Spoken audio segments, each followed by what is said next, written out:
Hey guys, I'm Liam Norval and this is Posh Cockney TV and this is our brand new show, London After Lockdown. I'm going to take you on a tour around London to meet some of the biggest names in the hospitality industry, and they're going to tell us how they've adapted since lockdown's been lifted. On this episode, I have a Martini in Borough Market, catch up with club legend Mark Fuller, and meet funny man Tom Lucy at the Top Secret Comedy Club in Covent Garden. We're in Borough Market and it's a beautiful morning in London. We're at the coffee house by the Gentleman Baristas and we're going to go and speak to Antonio, who's the head of coffee, and he might make us a little cheeky cocktail. Let's go and check it out.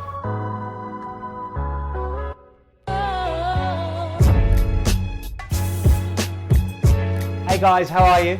Hello there, nice to see you. Long time no see, Antonio. Yes, likewise. The place looks amazing. Just had a refurb? Yes, we did, and we just reopened. Fantastic. Well, you know I love your coffee, but it's the first time I've been here.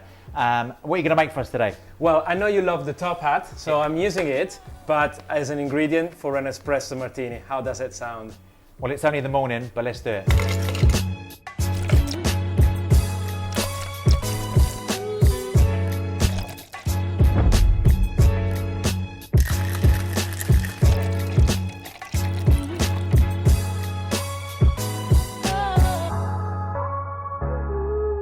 Antonio, cheers. To you. Thank you so much for the espresso martini. My pleasure. Let's taste it. Oh wow, that is delicious. Thank you. I know it's only the morning, but a martini in the morning actually tastes quite good. It does. And quite naughty. So how are you? How's things been? Very well, thank you. Well, since we reopened, things are going better as well. So you recently reopened this shop. How's it been? Have you seen any new consumer trends? Has there been queues out the door? Yes, well, people were waiting for us to reopen, and this area also has a lot of residents, so they were just waiting for us. And little by little, also people who come to work, it's coming back. So yeah, we hit to them. It's a beautiful place. Thank you. I love your coffee. How many different blends do you have? We have 12, but some of them are blends and some of them are actually single origin. Like for example, the top hat, the one you like. I love it. It comes from one farm in Nicaragua. Wow. So where are you from? Your accent's not from London. No. I'm actually from Italy, Naples. And do they do good coffee in Naples? Absolutely. They get a very strong coffee scene and their espresso style is really distinctive. But let me tell you the truth, I learned how to make specialty coffee right here in London, and it was an Australian who told me. Wow, what a mix. Yes. So tell me something interesting about Espresso Martini. Well, Espresso Martini is a cocktail that was born in London in the 80s by a great bartender named Dick Bratzel. And I love it because it's simple. Only 4 ingredients, and the vodka really let the espresso shine through it. So why do you love London? I love London because it's multicultural. I think it's one of the multicultural capitals of the world. And is there plans for Gentleman Baristas to expand? Yes, we got a couple more places down the pipeline. It's a surprise, so stay tuned and you'll know which one are there. I can't wait to see it. Cheers, Antonio. All the best, and I'll be back soon. Thank you so much. You. So next on the tour is the Sanctum Hotel. We're just about to pull up to it now. We're going to meet Mark Fuller, who's an old friend of mine, and he's one of the most interesting characters in the business. And we're going to find out how the Sanctum Hotel has adapted since lockdown.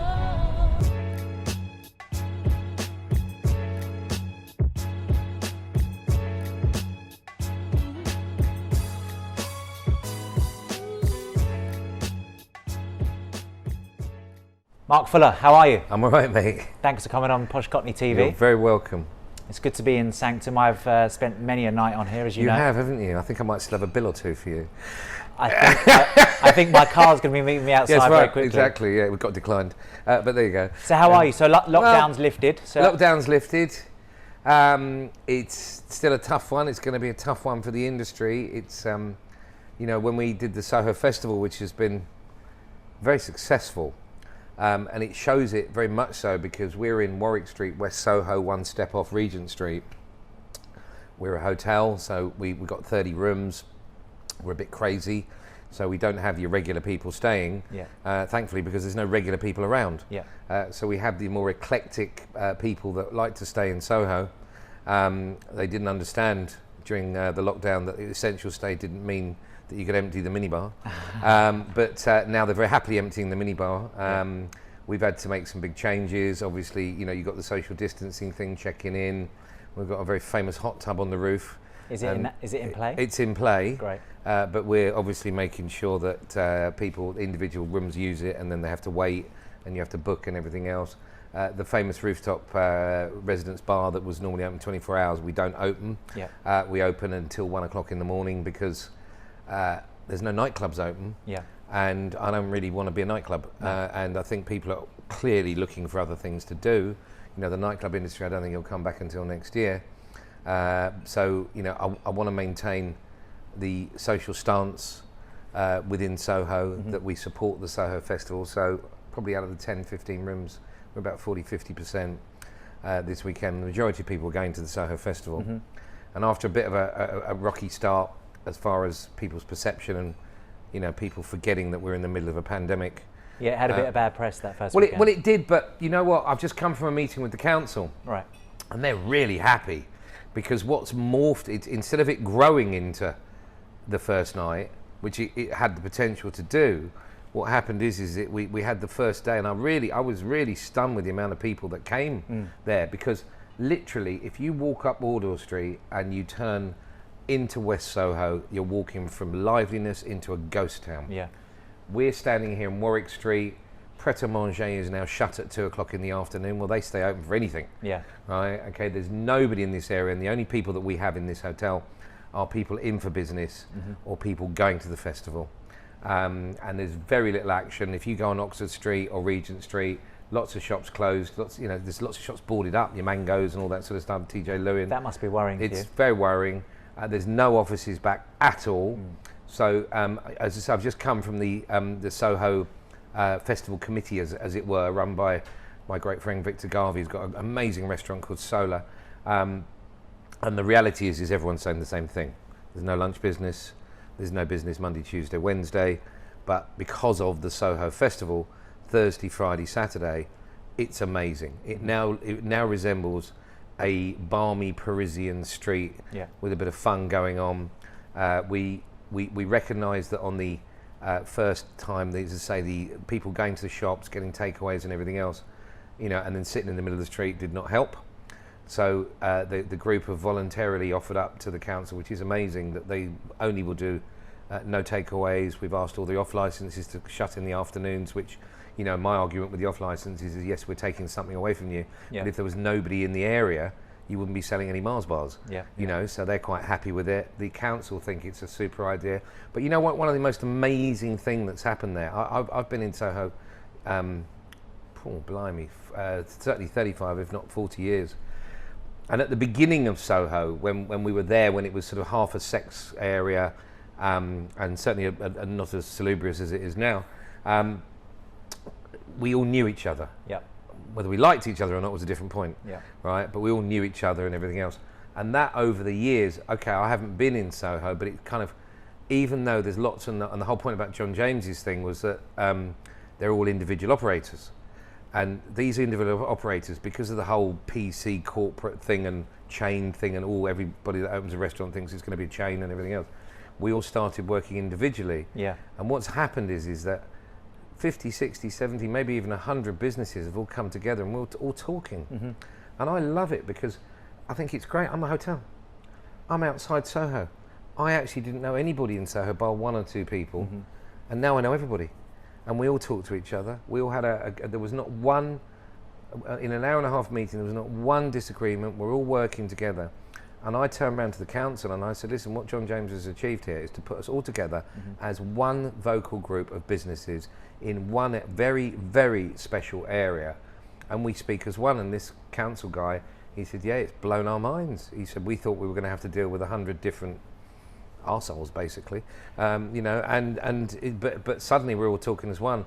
And do you think that will carry on though? I really do. I think it's a real change. I think the world has to change anyway, right? I think that there's more consideration, or at least there should be, and I think we've started it. But you look outside Soho, there's nothing going on. No. I mean, yes, there's business on a sunny night on the Thames. Yes, the pubs in Chiswick are busy. Yes, the high streets in Hammersmith are busy, and all the bits and pieces.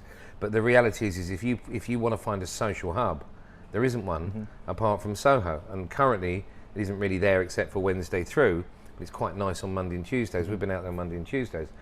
And, you know, I was talking to the guys there and I'm saying, listen, how's it been for you? I said, look at my hotel. You know, our bars are open, our restaurants are open, but there's nobody here, right? The hotel rooms are busy, or busy-ish, not as busy as they were, but there's nobody here because there's no social activity. It's more business levels, people coming on stage and going into the Soho Festival. Yeah. So there was a very good guy on the TV last night, and he said, this is the difference between us being here in September. We mustn't get this, we can't think for a minute that the people in Soho are making any money, because they're probably not. Some are doing better than others, but the reality is this is the difference for these operators being here in September to have a fighting chance of survival rather than going under now. Do you think you'll be here in September? Oh yeah. Yeah. We're a hotel. We can survive. Here's the interesting thing in life. Hotels are going to be okay because you always need to stay somewhere. Yeah. Right? Doesn't matter where you are. You'd be a little bit worried if you were, you know, a nice hotel in Cornwall that only has a 6-month period where you can take your customers. So you're going to have to write off this year. But they are getting support, not necessarily from the local councils and everything.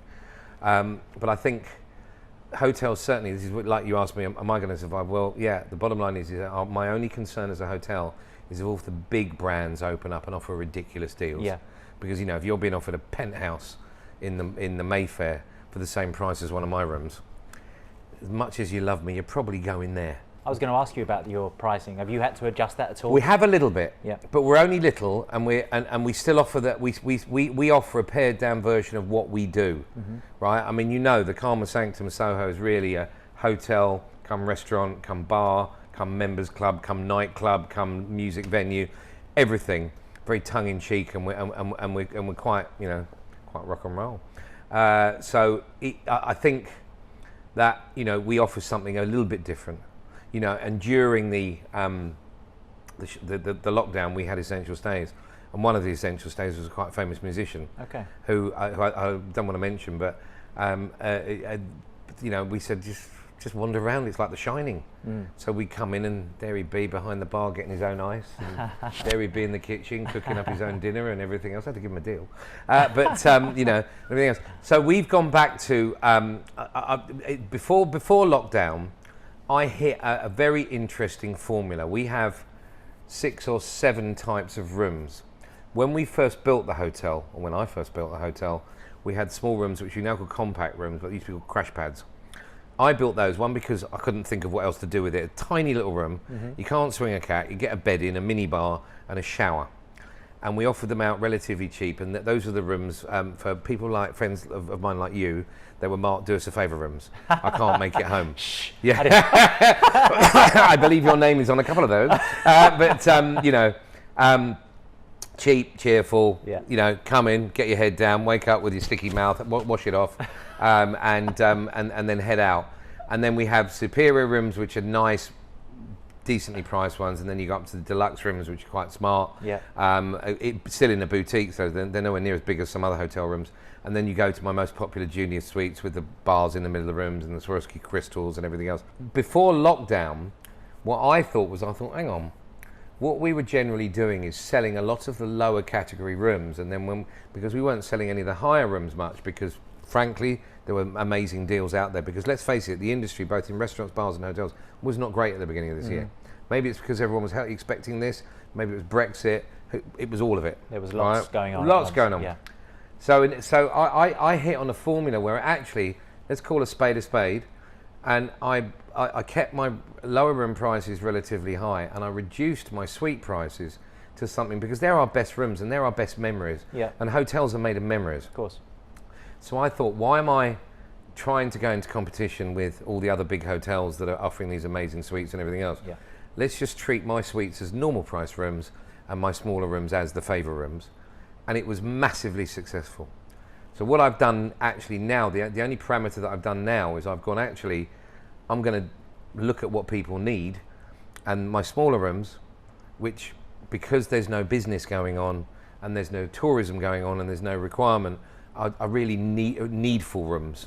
So I've reduced those rooms down to a real decent price, and I've kept the suites at the same price because I've got to make money. Mark, let's talk about hospitality. What does hospitality mean to you?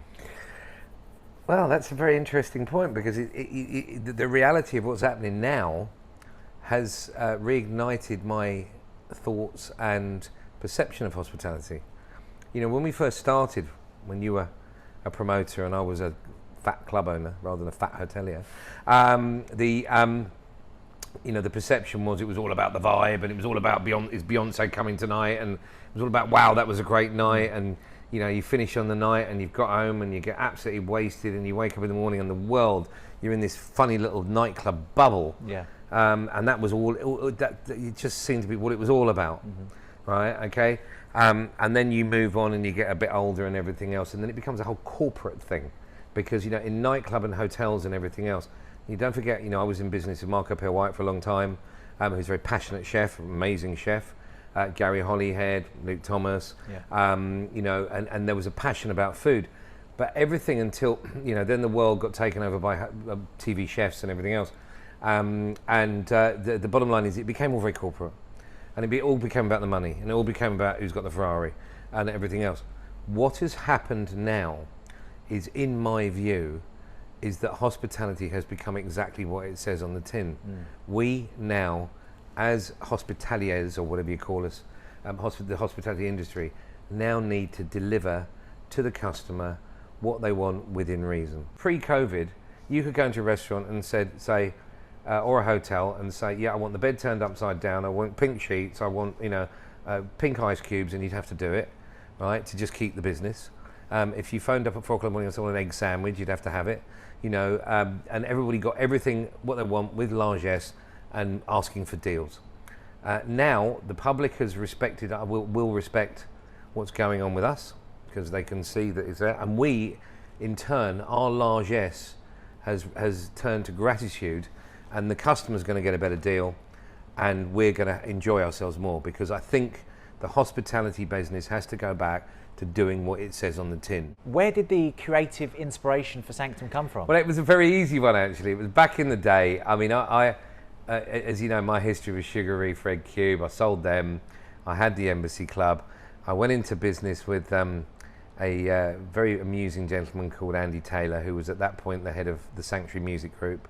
And they managed, agented, and looked after pretty much every major artist, you know, from Iron Maiden to Guns N' Roses to Beyonce to Elton John to Destiny's Child to, I mean, you name it, they looked after, mostly in the rock industry and everything.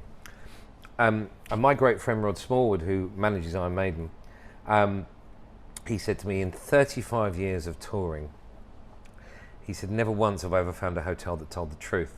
And when I leave in my fancy blacked out van for this massive concert that they're still amazingly big doing, he said, I would say, is the bar open?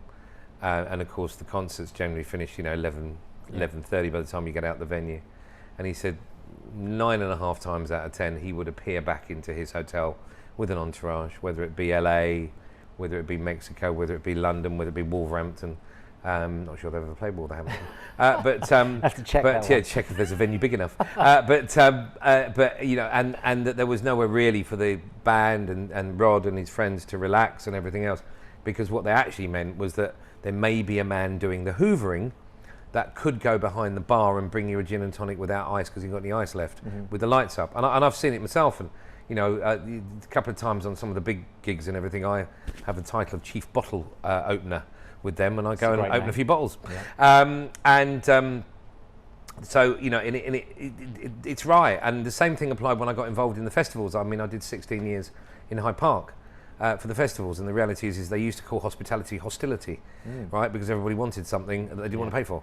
Yeah. So, you know, so the reason for this hotel was, okay, let's do a hotel that says what it actually does. If we're going to do a music business hotel, and by the nature of the fact of, you know, Rod and Andy were my partners, I was 16 years in Hyde Park. I've been in and around the music industry. I've never been well, I was a manager for a bit. I was really crap back in the 80s, but certainly never managed anything or anything. But these are two of the greatest managers known to mankind of that era, with a lot of the most famous artists. Let's create something that isn't the Hard Rock Cafe, so it's not a music business hotel that you go and you see guitar, although we did have a charity guitar hanging by the bar recently. It's a hotel in central London built with musicians in mind. Now the reality is that live music is the biggest earner now. So the days of turning up in a hotel, you know, ordering 14 bags of Quaaludes and 4 tons of cocaine and smashing up your hotel room don't exist, because you know, they might come back and have a couple of bevies and hit the bed, right? Because they're up at 8 o'clock in the morning and doing all, you know, and working again. So the main criteria for my hotel, that we've got 5 floors, we have the rooftop bar, which, as I say, is normally open 24 hours, not just at the moment. We have the ground floor restaurant where we are now, the cinema in the basement where a lot of bands also rehearse. Right. And therefore we have 5 floors of rooms, and it depends how, basically we gradate the bands as to how much you want to sleep. So if you've got a few lively ones, they're on the top floor, so they can wander up and down, right? And the other direct access to the rooftop bar. Yeah, as well. exactly. Yeah. But the bottom line is that the general comment that I get from most bands that come and go aren't the beds so comfortable? Not, we ran out of Jack Daniels, you know what I mean? So that was the criteria behind the Rock and Roll Hotel. We could get great food, strangely as well, the whole vegetarian vegan thing.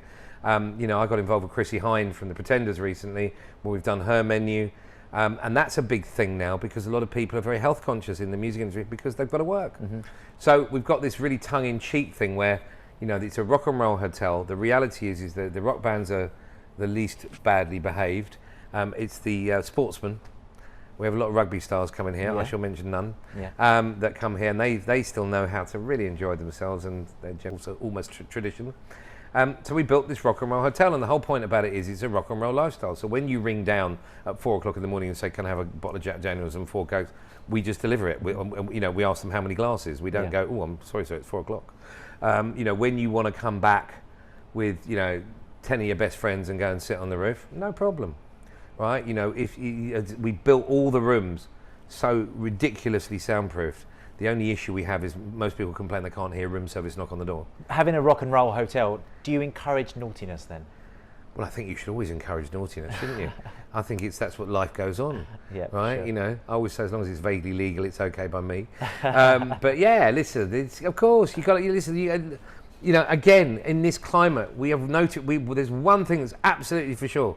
This life is no dress rehearsal. This moment that is passing between us, strangely, will repeat itself because we're being filmed, but in general, it won't, right? Okay, it doesn't for you and me. For a lot of other people, it will. And you should live your life, and you should enjoy your life, right? I mean, I have a rule. If you misbehave or you piss me or my staff off, and there's a lot about respect to my staff as well, because they're the ones that get it at 4 o'clock in the morning, not me. I'm sleeping, right? Okay. If you can wake up in the morning and say I was a twat, I'm sorry, you can come back. If you can't, you got to go.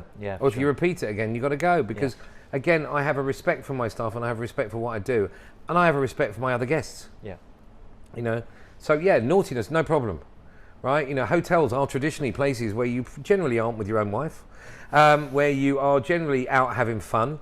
You know, if you think again back in the day, there were no nightclubs and there were no restaurants or bars that you could particularly have. You had a few, you know, late night lock-ins somewhere.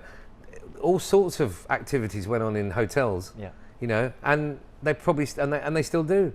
Maybe we are the new nightclub.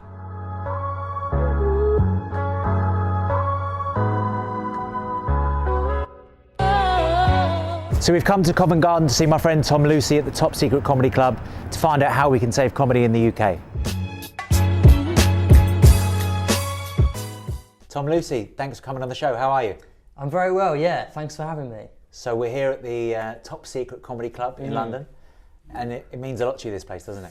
Yeah, this is sort of the place where I sort of started stand-up, maybe like 6, 7 years ago. I was sort of 16, 17 years old, and I used to come down here basically like 5 nights a week and try and get on stage, and eventually got on at like 1 o'clock in the morning, and then gradually worked my way down to 8 o'clock. Wow.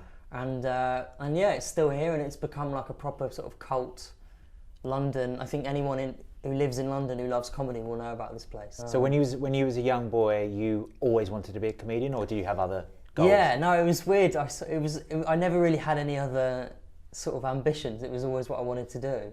So I used to come to all the London clubs when I was really young, too young to even be in them, I think, and just watch, you know, all these people who are now on TV, you know, Jack Whitehall, Ramesh Ranganathan, Rob Beckett. I used to watch them all when they were unknown, and then try and get on stage myself, and then you just work your way up. It's a real like sort of meritocracy, I think, comedy. So if you're good, I think you find your way. Well, the people you just mentioned actually aren't that much older than you, so that must have been quite inspiring to know they're quite young. I can do it. If they can do it, I can do it. Yeah. Well, particularly with Jack, he was sort of the only person I saw who was like quite a young guy who was doing well in stand-up. Most other stand-up comedians tended to be like in their 40s or 50s. Yeah. Or it traditionally was quite an old man thing to do. Chubby Brown. Yeah, it has this reputation for being like for slightly older men. Yeah. And to be fair, and not very PC. Yeah, right. But to be fair, I think there's a reason why older comedians tend to be better, because they have a bit more life experience, and ultimately, like, comedy is about life experience, and so that's why I think you tend to get better as you get older. Whereas if you're a young guy trying to do stand-up, it's quite hard to find things to talk about that people older than you in the crowd give a shit about, because if you're sat in the crowd and someone 10 years younger than you is on stage, there is an element of like, well, what the fuck does he know? So I think it's quite hard to sort of be young and say things that people can relate to. Have you got a gig that you think of right now and that was the most memorable show? It was probably, there's a show at the Comedy Store called The Gong Show. I don't know if you're familiar with this. I've heard of it, yeah. And it's for all new acts, and you go on stage, and the aim of the night is that you've got to try and survive 5 minutes. So you go on and everybody's terrible, and the audience are they're like rallied up into some sort of like frenzy. So they're booing and shouting, and if you can do 5 minutes without getting kicked off, then you beat the gong. And when I was 16, I went to do that, and I was so sort of petrified, and I went on with this like 5 minutes of stuff I'd written, and I was like shaking, and I managed to get through the 5 minutes. And then that feeling of coming off, because that was probably the first gig I did that went really well. Right. So it was the first time I sort of thought, oh, I actually can do this. Yeah. And then I remember walking home and sort of having this feeling of like, oh, this is what I want to do now. I know I can do it. And it was kind of, that sticks out. What's next for Tom Lucy? Well, I think it's just waiting for these gigs to come back, really. There's other things that comedians can do. We can write and we can do TV stuff, but the main bread and butter for all comedians is places like this, live gigs, audiences, and I think I could speak for all comedians that everyone's just can't wait to get back to doing shows like this. This is probably the longest anyone's ever gone without doing a gig. So I feel it, and I think from all the comedians I've spoken to, everyone's just raring to get back. I asked you about your most memorable experience. What's the worst experience you've ever had? Have you had a really bad heckler one day? There's too many to even mention. The worst thing I've seen here, seeing as we're here, there's a great comedian called James Loveridge, and he was on stage downstairs. We're in the upstairs room, but in the downstairs room, and he said something. It was packed. It's like Saturday night. It's like 400 people in there, and he said something that obviously someone didn't like. And there was a bloke at the back of the room who threw a pint glass over the heads of like 200 people, and it came past James, who was on stage, and smashed against his back wall, and everyone just went silent for like 5 seconds. And James, it missed James by like a foot or something. It was crazy. I think you can watch that on YouTube. Really? I think someone filmed it. Can we share that? Yeah. Can we share that after? You could probably show that clip, because they have a camera downstairs that just films constantly. So you can probably watch that. But that was probably the craziest thing I've seen. Well, it certainly is a tricky life to be a comedian, but I think anyone that can get up and make people laugh, it's just incredible. It's the best thing in the world to laugh and be with friends and have an experience. So I can't wait to see you back on the stage. Thanks, and fingers crossed the comedy world is saved, especially in London, because I need to come and check you out at this place. Yeah, come down, Top Secret Comedy Club. Thank you very much, Tom. Thanks. So thanks for watching Posh Cockney TV. I really hope you enjoyed the episode. If you did, please subscribe below and hit the bell to be notified on future shows.